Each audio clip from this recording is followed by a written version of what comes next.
Olá ancestrais, tudo bom com vocês? Bom, no vídeo de hoje eu vou falar sobre a deusa conhecida como Ninlil. Ninlil ou Ninlil, né, depende do português da pessoa aí. Ela tinha outros nomes em acadiano, né, que era conhecida também como Muliltu ou Mulissa, e na forma grega mais tardia como Milita. Ninlil ela era conhecida como uma deusa principalmente como sendo esposa de Enlil, tá? Ela era conhecida como sendo a cabeça do panteão mesopotâmico e depois posteriormente do panteão, junto com Ashur, do panteão assírio. Ela aparece pela primeira vez no final do quarto milênio antes de Cristo, né, 4.000 anos antes, e sobreviveu até os primeiros séculos depois de Cristo. E ela às vezes ela era sincretizada com as várias deusas durante esses milênios, com as deusas de curas e deusas mães, e também associações com a deusa Ishtar, ok? Bom, então acompanha comigo. Bom, falando sobre as funções, Ninlil ela era conhecida principalmente como sendo esposa de Enlil, onde se tentava se reconstruir, né, suas funções originais, onde dependia-se assim, em parte, como sendo uma segunda parte do seu nome, é difícil de ser interpretada. Se vocês quiserem saber mais, né, no vídeo de Enlil, nos tópicos que eu falo no vídeo lá sobre funções e o nome, eu falo mais sobre essa questão do termo, né, Nin, tá? E assim, uma interpretação comum, mas assim muito incerta, onde se traduz o nome de Ninlil como a rainha da brisa, né, ou rainha do ar fresco, alguma coisa nesse sentido, tá? Atribuído-se a Ninlil mesmo um domínio que, no caso que Enlil, se tem algumas objeções, né, onde foi levantada sobre isso. E depois eu vou comentar mais, né, no final desse vídeo aqui sobre os tópicos na parte dos nomes e significados do termo Ninlil, ok? Bom, e Ninlil ela aparece principalmente como sendo a consorte de Enlil, e ela compartilha algumas das suas características, por exemplo, suas características como criador, né, ela é criadora, assim como ele é pai dos deuses, ela é mãe dos deuses, assim como ele é chefe do panteão, ela também é chefe do panteão, e como ele é doador da vida, ela, por outra contraparte, também é doadora da vida. E através assim, dos sincretismos, né, ela também assumiu aspectos de curas e como aspectos de deusa mãe também. Mas ela está assim, mas essas assim parecem ser funções mais secundárias dela e não sendo originais, né, por causa dos sincretismos. E nos seus epitetos, né, inclui os seguintes atributos a ela, como sendo rainha dos céus e da terra e rainha das terras, ou também como senhora dos deuses, e principalmente como sendo a principal dama dos deuses Anuna. Anuna é um termo sumério para que a maioria hoje conhece como Anunnaki, que é um termo acadiano, ok? Bom, falando sobre a genealogia, né, divina e os sincretismos de Ninlil. Ninlil ela foi sincretizada com várias deusas, e assim, o principal entre esses sincretismos está com a deusa Sud, que era a divindade patronal da cidade de Shurupag, tá? Shurupag, era assim que pronunciava, uma das cidades antediluvianas, ou seja, uma cidade que existia antes do dilúvio. Vai saber quando foi isso, né? Algumas pessoas podem ter uma ideia, né? Mas é uma coisa muito antiga, onde se menciona, né, nas listas dos reis sumérios, e daí também essa lista, né, dos reis sumérios é um pano para manga grande, né? Porque a gente vai ver que antes do dilúvio esses reis sumérios viviam muitos anos, mas isso é papo para outro vídeo, tá? E assim, o mito sumério, né, que era conhecido como Enlil e Sud, ele é uma tradução literária, né, desse sincretismo e relata como Sud casou-se com Enlil e assim ela se tornou Ninlil, tá? E além disso, Ninlil ela também foi sincretizada com várias pequenas outras deusas de curas e deusas mães também. O mito sumério conhecido como Enlil e Ninlil descreve como Enlil ele persegue, né, Ninlil de uma maneira amorosa, onde isso resulta que Ninlil ela dá luz a vários deuses, entre eles, né, o deus Lua, conhecido como Suen, que eu já falei sobre ele aqui num vídeo, a divindade do submundo, né, o Nergal, que foi um dos vídeos recentes que eu postei, e dos deuses Ninazu, que foi, eu acho que um dos últimos, e também sobre o deus Enbilulu, ok? E quando assim Enlil ele foi sincretizado com o Ashur no período assírio, o deus que ele era o deus, o Ashur ele foi o deus supremo, né, do panteão assírio. Enlil ele se tornou Ninlil, né, ela se torna então esposa de Ashur, e onde ela é identificada como sendo Sheruá, tá? Esse foi o nome dela quando ela foi sincretizada, uma forma de identificar ela. E assim, já nos primeiros milênios antes de Cristo, Ninlil ela também foi identificada como Ishtar, como assim muitas outras deusas também. Em especial, assim, vale ressaltar assim que Ishtar era, já falei até no vídeo de Ishtar, se vocês podem procurar aí. Assim como a gente tem aqui no Brasil, né, a Nossa Senhora Aparecida, Nossa Senhora de Fátima, esses termos para, vamos dizer, para uma divindade, um ser só, uma pessoa só, no panteão sumério também tinha para Ishtar, tinha a Ishtar, né, e tinha a Ishtar, por exemplo, onde aqui, no caso, a Ninlil, ela foi sincretizada com a Ishtar de Kis e a Ishtar de Arbela, ok? Então, assim, Ishtar tem essas conotações, tá, de várias outras cidades, mas representando um ser, né, uma pessoa, uma divindade só, ok? E assim, na história, por exemplo, do escritor grego Heródoto, Ninlil ela aparece sob o nome de Militar, tá? Militar, que ela foi identificada como uma versão assíria de Afrodite, a deusa grega do amor, né? E eu vou pôr referência para vocês aí, que é o Heródoto, né? Histórias. Aí tem todos esses parágrafos aí para vocês pesquisarem depois. E é possível, né, que essa identificação ela tenha sido devido ao sincretismo, né, de Ninlil com Ishtar, porque Ishtar ela foi muito proeminente conhecida, né, como deusa do amor e da guerra. Então por isso que teve essa associação. Tá? Falando sobre os lugares de culto, como ela era esposa, né, do grande deus Enlil, é provavelmente que Ninlil ela fosse adorada nos mesmos lugares que o seu marido. Né? E assim, o seu templo principal, né, que foi na cidade de Nippur, ele era chamado de Ekiur. Tá? E além disso, né, Ninlil ela foi adorada na cidade de Tumal, que ainda essa cidade não foi localizada, só se encontra nos registros, né, nas tabuletas sobre essa cidade, mas historicamente, fisicamente não foi encontrada essa cidade. Mas ela é provavelmente assim na vizinhança do que seria na época Nippur, ok?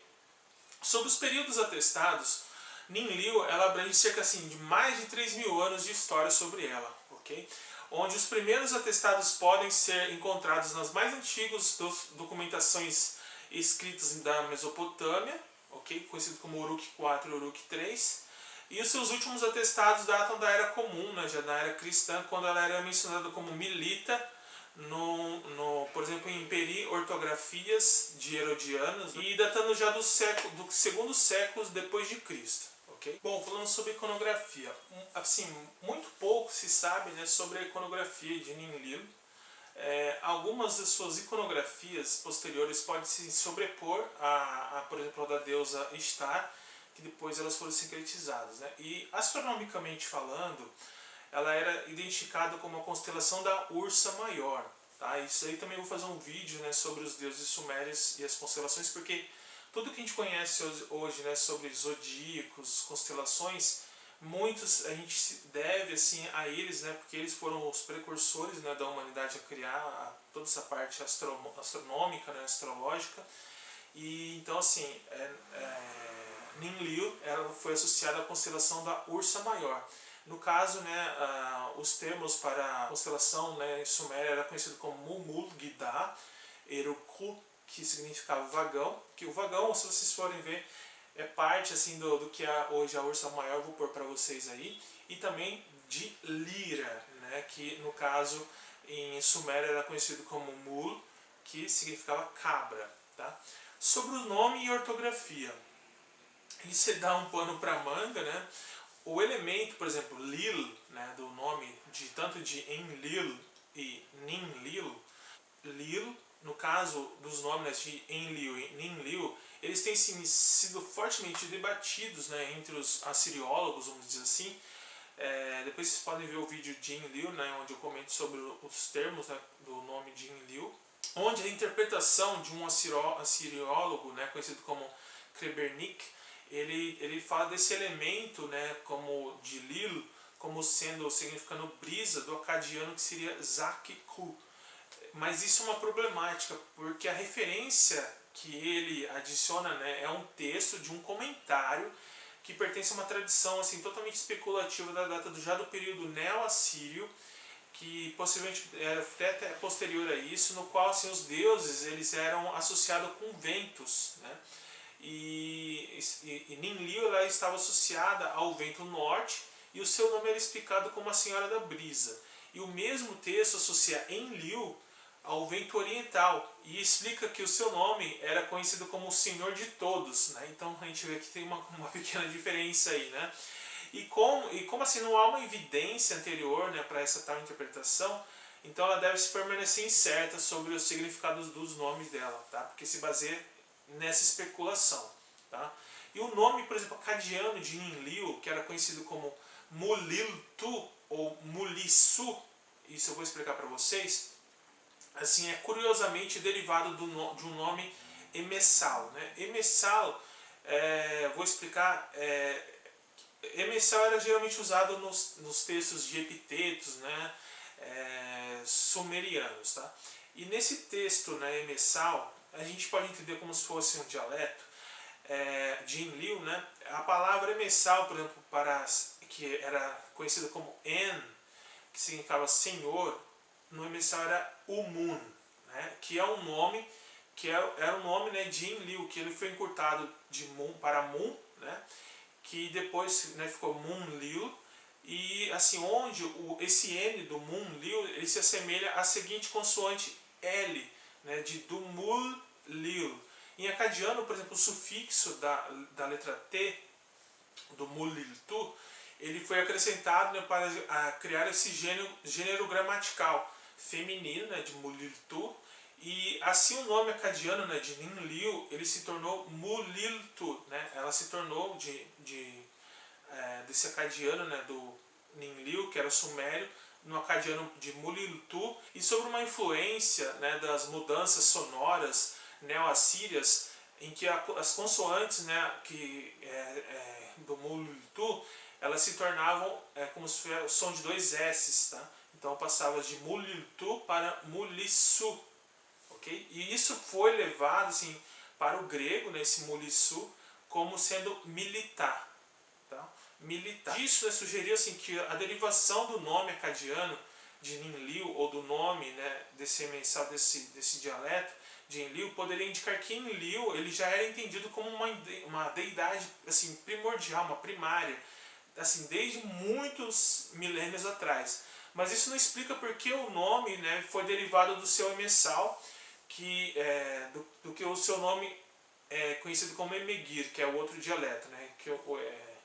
Por exemplo, assim, para vocês entenderem, do dialeto Emegir se tem o nome Ninlil, e no dialeto Emessal, que é usado em epitetos, em coisas assim textos mais elaborados, né, poéticos, ele era conhecido como Munlil, ok? Então tem essa diferença aí para vocês entenderem. Por exemplo, assim, o Emessal e o Emegir, entendo assim, por enquanto, tá, como sendo dialetos. Mas isso sim vale como tema para uns vídeos, vamos dizer assim, para vocês entenderem melhor. Porque isso daí, assim, tem até discussões sobre esses dialetos, se eram dialetos ou não. Para vocês terem uma ideia, tem pessoas que defendem que o Emessal e o Emegir, eles eram dialetos, o Emessal usado mais para mulheres e o Emegir para homens. E tinha o Emeku, que era usado para o povo. Tá? Então tem toda uma coisa, um jogo de poder por trás disso e também sobre influências, tá? Mas voltando então assim, ao nome de Ninlil, os nomes Mulil, né, e Muliltu, eles também podem ser analisados como palavras derivadas do verbo acadiano, que significa ser puro, né, dos particípios conhecido como Elelu, que significa para purificar. Então ela pode estar associada assim como a senhora da purificação, ou coisas nesse sentido. Bom, falando na forma de escrita, eu vou pôr para vocês aqui. Então, desde a época lá do proto-cuneiforme, vou pôr como que era, tá? Já nas primeiras dinastias, nos tempos mais tardios, tinha esses nomes aqui, eu vou pôr para vocês. Já no aramaico antigo, ela era conhecido como Melesh ou Melish, tá? E já no mandaico, que era vamos dizer, um dialeto do aramaico, ela era já conhecida como Mulit, e depois no grego, né, como Militá ou Moles, ok? Depois vou pôr para vocês então aqui as formas normalizadas. Então como que ficou as formas normalizadas? Ninlil, ou Ninliu, né, como a gente vê no português mais comumente. Muliltu, Mulissu, aí já do grego milita e mulita, ou moles também, tá? Então é isso, pessoal. Espero que vocês tenham gostado, ok? Se vocês gostaram, né, compartilhe este vídeo usando a hashtag canal ancestral. E se você não é inscrito no canal, se inscreva-se e também ative o sininho, né, para vocês receberem notificações no seu celular. Muito obrigado, até o próximo vídeo.